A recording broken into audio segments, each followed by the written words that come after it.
Ke informasi pertama, pemerintah mengklaim inflasi Indonesia yang berada di level 3% lebih rendah dibandingkan dengan sejumlah negara anggota G20. Capaian tersebut diakui tidak dapat lepas dari sinergi antara pemerintah pusat, daerah, dan Bank Indonesia. Dalam Rakornas Pengendalian Inflasi 2023, Menteri Koordinator Bidang Perekonomian Airlangga Hartarto mengklaim inflasi Indonesia yang berada di level 3% lebih rendah dibandingkan sejumlah negara anggota G20. Menurut Airlangga, capaian tersebut tidak dapat dilepaskan dari sinergi antara pemerintah pusat, daerah, dan Bank Indonesia melalui Gerakan Nasional Pengendalian Inflasi Pangan Nasional yang dilakukan sepanjang tahun di berbagai daerah. Saat ini inflasi sudah masuk dalam rentang sesuai target dalam APBN 3% plus minus 1%. Inflasi Indonesia dapat terkendali dan kembali dalam rentang target sasaran sesuai dengan APBN 3 plus minus 1%.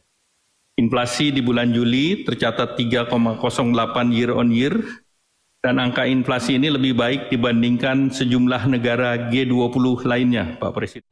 Sementara itu, Gubernur Bank Indonesia Peri Warjio mencatat indeks harga konsumen Indonesia turun lebih cepat dan kembali ke sasaran inflasi 2% hingga 4% sesuai asumsi makro pemerintah. Berdasarkan catatan Bank Indonesia, seluruh kelompok IHK mengalami penurunan termasuk inflasi inti, inflasi harga bergejolak, dan harga yang diatur pemerintah.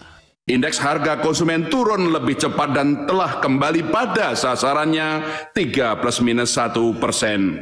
Pada Juli 2023 yang lalu, inflasi turun dari 5,51% pada akhir 2022 menjadi 3,08% year on year, termasuk salah satu yang terendah di dunia.